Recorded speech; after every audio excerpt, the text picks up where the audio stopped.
Get ready for Tennessee's next game on the hardwood with our Vols matchup breakdown. We preview the Vols opponent and give you Tennessee's keys to victory here on Vol Basketball Fever.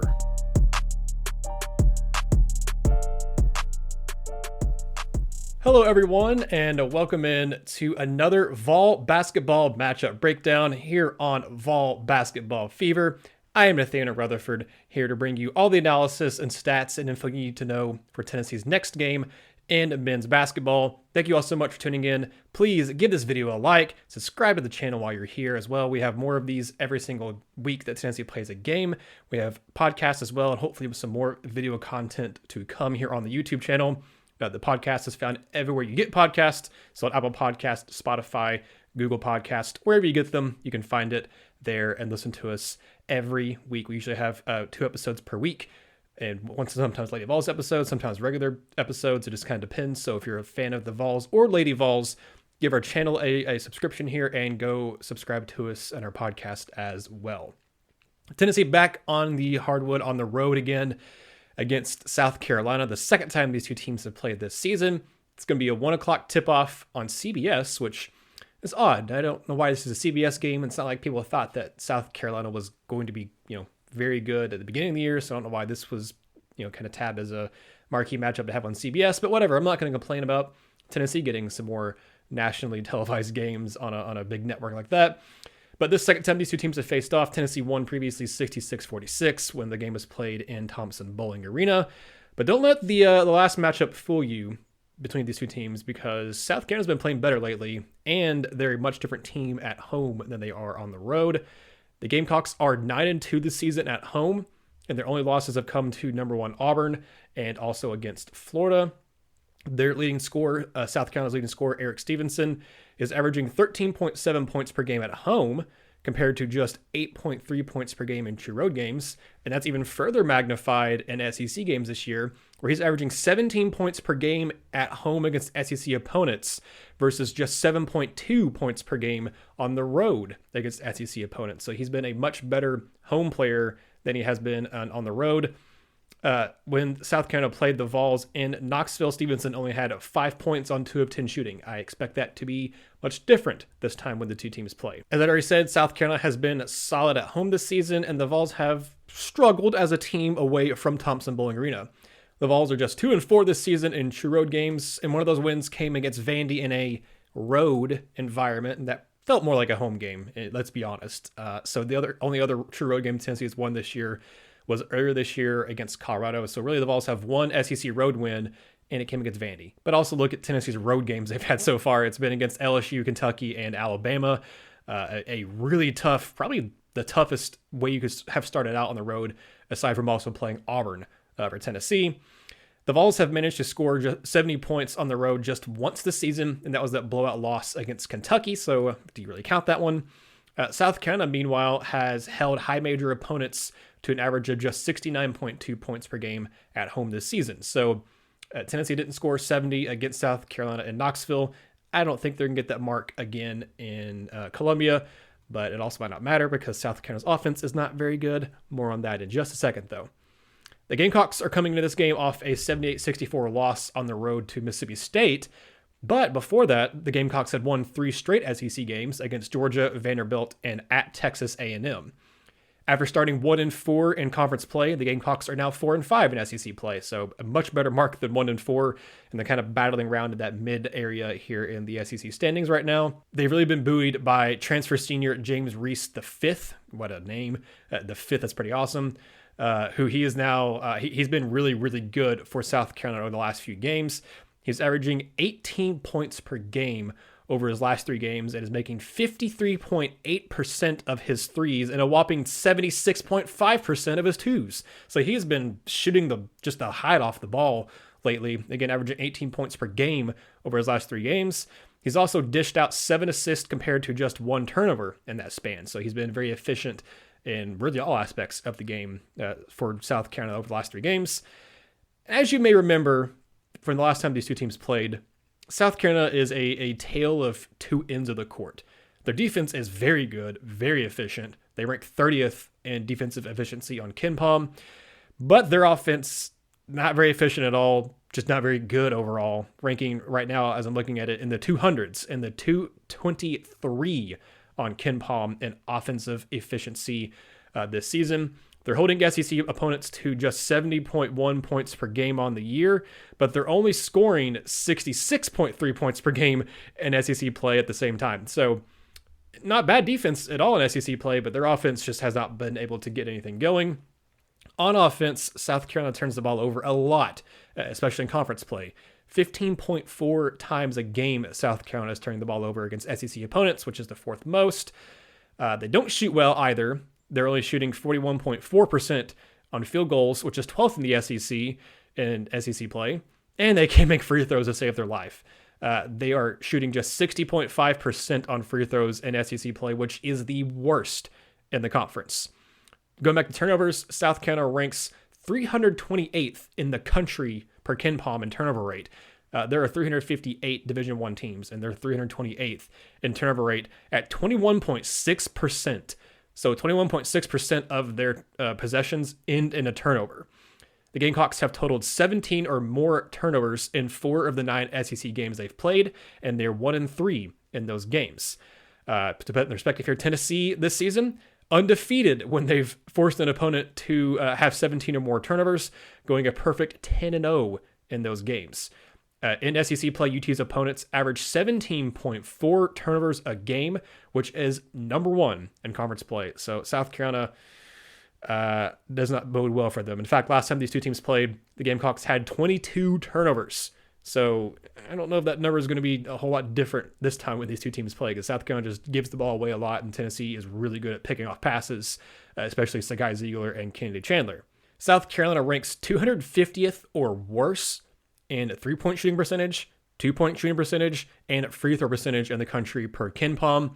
The one thing, though, that South Carolina is consistently good at on offense is grabbing offensive boards. They have one of the best offensive rebounding percentages in the country at 34.3%, which ranks 27th, and are averaging 12 offensive boards a game in SEC play, which is the third most. So they may miss the first shot and miss quite a few shots, but they do a good job of getting second chance opportunities and grabbing those offensive boards. Against Tennessee, last time these two teams played, South Carolina grabbed 10 offensive rebounds, but they only managed 6 second chance points, so they were not able to capitalize off those offensive boards.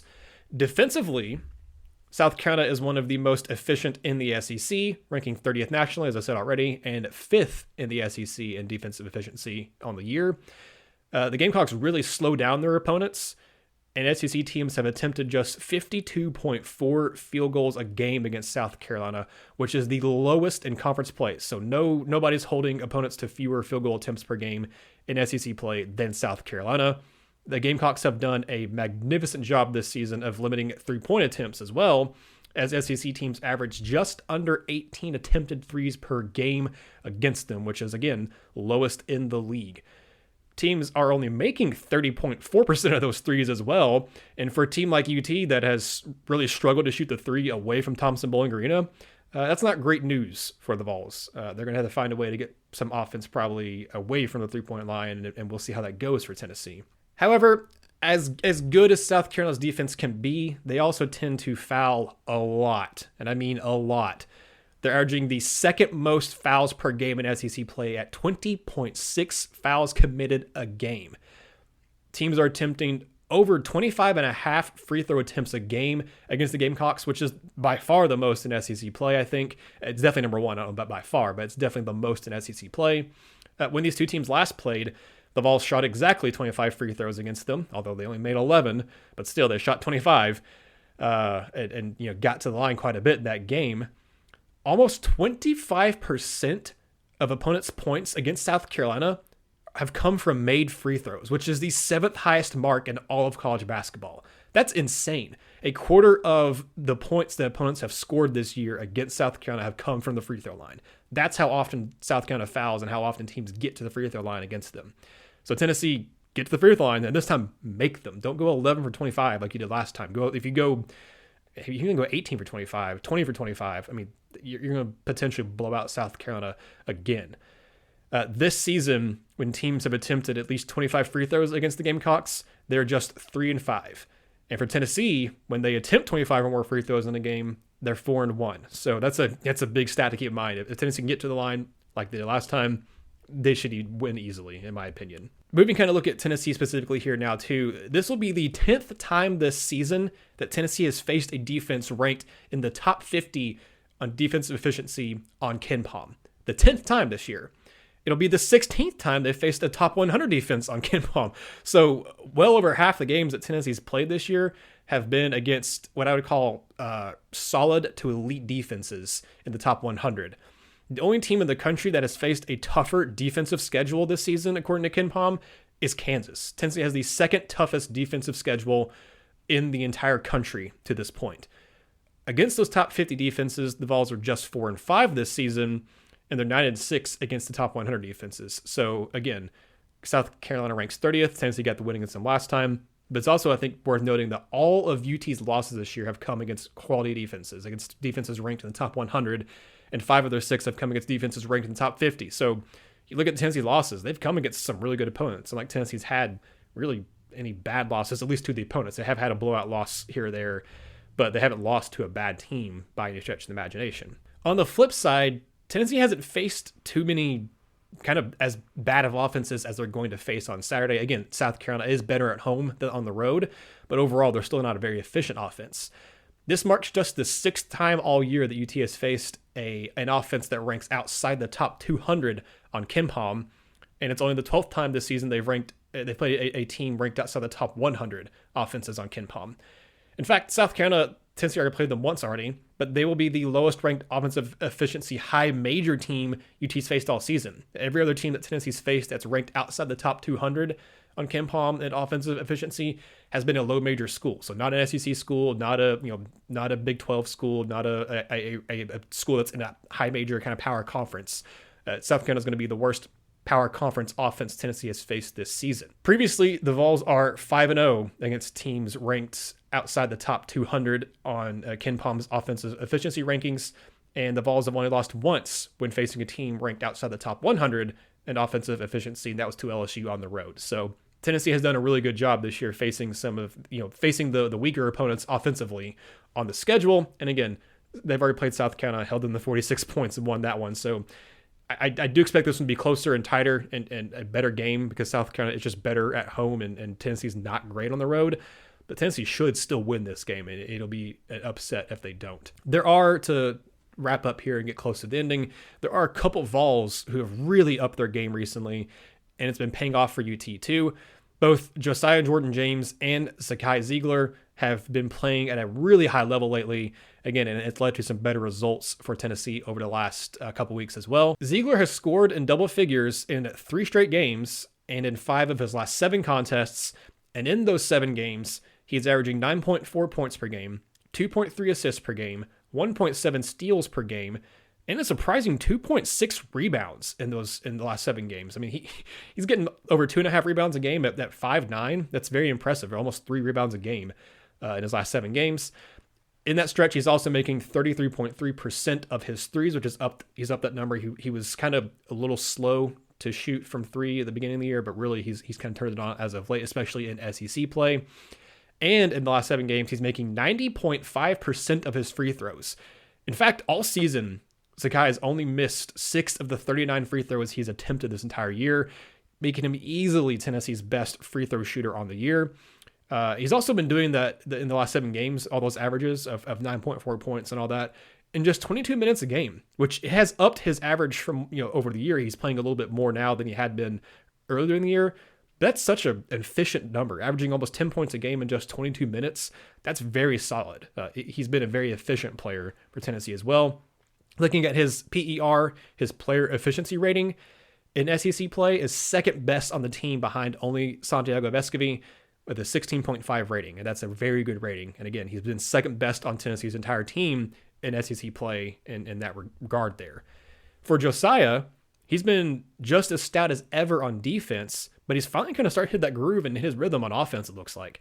Over his last 7 games, he's averaging 9.3 points, almost 6 rebounds per game, 1.7 assists, 1.7 assists and 1.3 steals, while making nearly 39% of his threes, 38.7. And That includes the game where he played just 4 minutes and put up 1 shot against Vanderbilt when he got hurt and only played 4 minutes and left, and didn't see the court rest of the game. If you take that out, which I think kind of is fair to do that. I mean, he didn't really do a whole lot. I think he shot 1 shot, had an assist and rebound, and again played 4 minutes. If you take that out, his stat line looks even better in his last, I guess, 6 games at that point. Over his last 6 games, taking that Vanderbilt game out, he is averaging 10.8 points, 6.7 rebounds, 1.8 assists, and 1.5 steals while connecting on 40% of his threes. Again, over his last 7 games, because that's been against all high major, all SEC teams as well, and against Texas. That doesn't include Arizona, but again, he's been playing much better. He shot in his first 11 games this season 22% from 3, and now he's making almost 40% of his threes over the last 7 games. So a much improved offensive performance from Josiah-Jordan James over the last few weeks. And again, Tennessee has been playing a lot better over those last 7 games with both Ziegler and James really kind of spearheading that for Tennessee. Especially you look at the microcosm of that was in the Texas game where they were the reason Tennessee was able to fight back and make that a tie game late. Those two were the ones that led the charge. And that's kind of been the microcosm of the last 2.5 weeks for Tennessee. These two have been really leading the charge in that respect. To close, Tennessee has really owned South Carolina as of late, winning 2 straight games against them and 7 of the last 8 meetings between the two schools. In fact, before all the turmoil at UT hit, between Konzo Martin leaving, Donnie Tyndall's 1 year, and then him being fired, and Rick Barnes being hired, the Vols at one point had a 15-game winning streak over South Carolina from 2008 through 2015. A win on Saturday would bring the series even in Columbia at 17 wins apiece. Right now, Tennessee is 16-17 on the road against South Carolina, but a win would make them 17-17. And again, Tennessee has won 7 of the last 8 meetings and 2 straight against the Gamecocks. But that'll do it here for Vol Basketball Fever's Vols matchup breakdown for you. Thank you all so much again for tuning in. Please like this video, subscribe to the channel while you're here, share this with your friends. We would really appreciate it. About 100 subscribers as of me recording this. Hopefully we hit that soon. I know it's not a whole lot, but it would mean a whole lot to me if you guys could get that number over 100 and help us get there. Thank you all so much. Again, I am Nathanael Rutherford, and this has been another Vols matchup breakdown video.